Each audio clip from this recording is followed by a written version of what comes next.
It's early morning, that specific kind of quiet that only exists right before the world fully wakes up. A feeder hangs from a low branch, swaying just a little in the cool air. You can hear the seeds spilling onto the wood whenever a gust comes through. Inside, the kettle clicks off. Coffee steam is curling up past the window. And then, movement. A quick flutter. A small shape lands, then another. Within just a few minutes, that feeder is alive, a soft chorus of chirps rising up into the morning light. It feels good, right?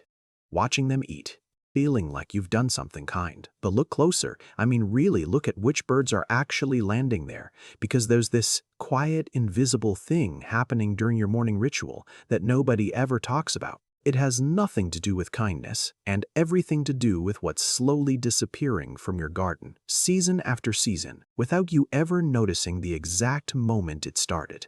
Here's the thing. Almost no one tells you when you first start feeding birds. Not every bird that shows up actually belongs there. Sure, some of them do those shy little native ones that dart in, grab a seed, and vanish right back into the hedge. But others, they move differently. They're louder, bolder. They don't wait their turn, and they definitely don't scatter when a larger shadow crosses overhead. They show up in numbers, and they just stay. At first, it just looks like abundance. More birds, more life, more of that perfect postcard image you were hoping for when you hung the feeder up.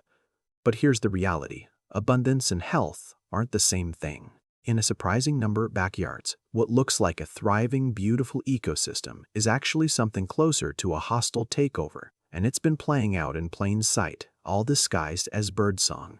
To really get what's going on, you've got to stop thinking about your bird feeder as an act of kindness and start seeing it for what it actually is, a resource. And in nature, resources are never neutral. Every seed you scatter, every perch you put up, it all becomes a battleground the second more than one species wants it.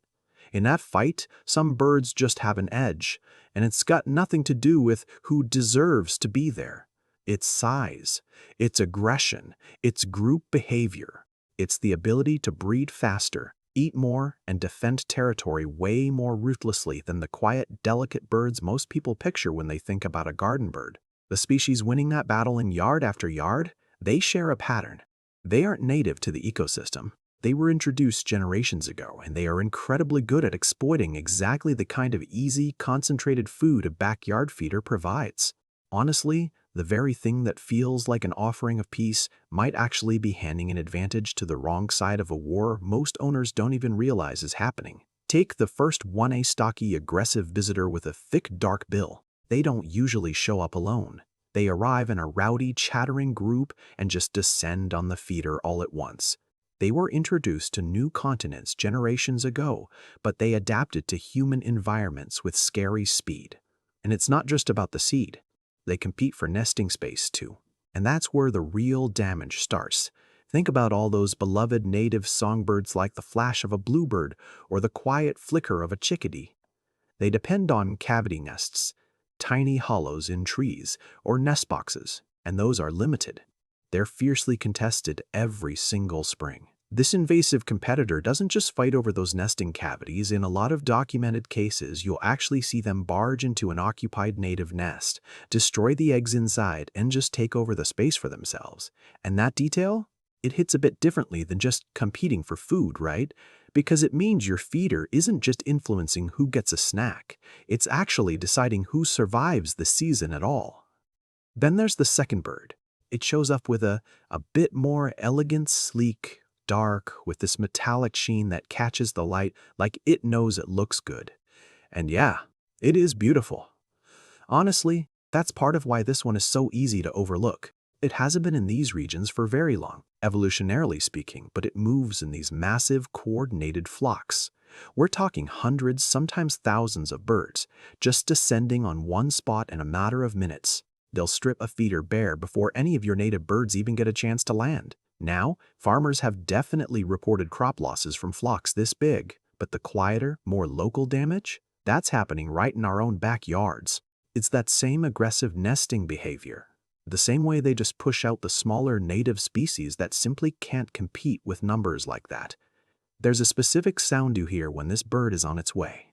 It's this low, rolling murmur that just builds and builds, kind of like you're slowly turning up a volume knob. A lot of longtime birdwatchers say they can actually recognize it before they even see the flock. And that's a good thing, because by the time the birds are finally in sight, the smaller native ones have already cleared out. Then there's the third bird. This is the one almost nobody suspects. It's so ordinary, so common, that it barely even registers. It's that plump, ground-feeding bird you see just strutting around, not hopping, just strutting. And it's so comfortable around people it almost seems tame. But here's the thing. That comfort with humans is exactly why the species has spread into pretty much every corner of the planet. And because it spends all its time on the ground, it creates a different kind of problem. It's not about fighting over nests this time, it's about disease. Since these birds tend to bunch up in huge numbers right under feeders, picking through all that fallen seed, their droppings start to build up, and they're doing it in the exact same spot where other birds come to eat. Researchers have found that these shared ground feeding zones are basically hotspots for spreading pathogens between species that would honestly never cross paths in the wild. It's not dramatic. There's no fight, no chasing, no obvious villain in the story. It's just this quiet, steady contamination building up in a space that's supposed to be clean and welcoming. By now, a pattern is starting to surface, one you probably weren't expecting when you first hung that feeder. None of these birds look dangerous. They don't arrive with any big warning signs. They're just successful. They're remarkably, efficiently successful in a way that our native species, which evolved under totally different pressures, just weren't built to compete with. And this is where the scale of it gets hard to ignore. Long-term birdwatching surveys, tracked over decades, have been recording steady declines in native songbird populations in areas where these dominant species are fed heavily. Meanwhile, the invasive populations, they just keep climbing. This isn't just one feeder in one yard causing one bad season. It's a pattern repeating across millions of backyards. All of us are doing the same well-intentioned thing, but it's contributing in small, measurable ways to a massive shift in which birds even get to exist in the space above your house.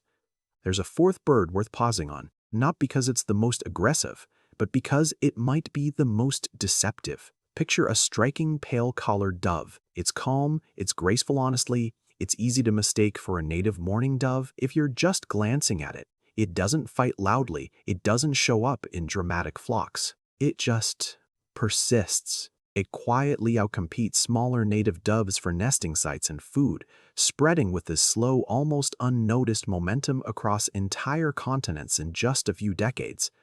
This is the imposter pattern at its best. It's not about brute force, it's about patience. It's a gradual, gentle-looking replacement that most people don't even register as a replacement at all, because, nothing about it looks like conflict. By the time you actually notice the native species numbers have thinned out, that imposter has usually already been established there for years. Then there's the fifth one. It's tied pretty closely to water, but its impact goes way further than that. You've probably seen these guys, large, striking birds. They look almost regal when they're gliding around the ponds or lakes in your neighborhood.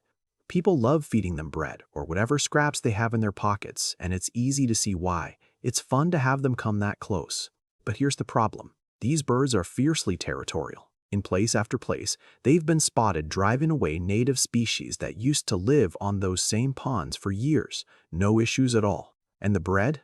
That's its own kind of quiet damage. It's basically empty calories.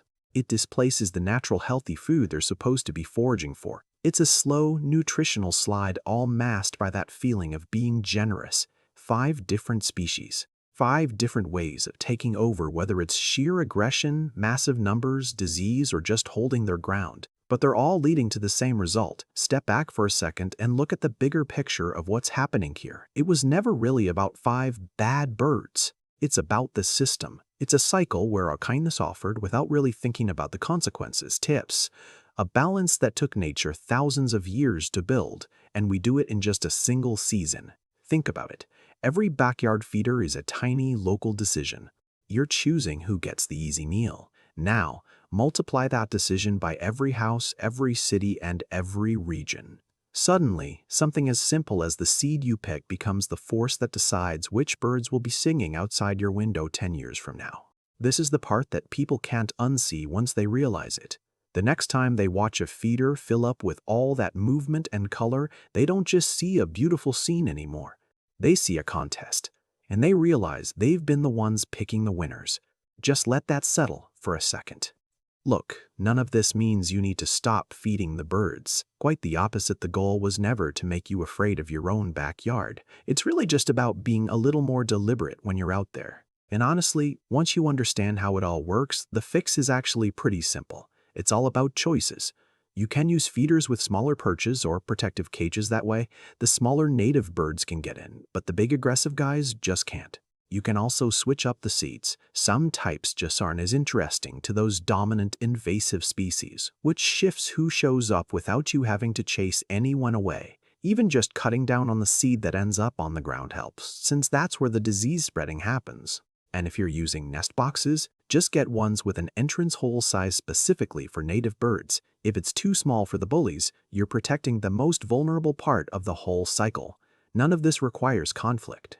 It's just about knowing which small decisions tip the balance and making those choices on purpose instead of by accident.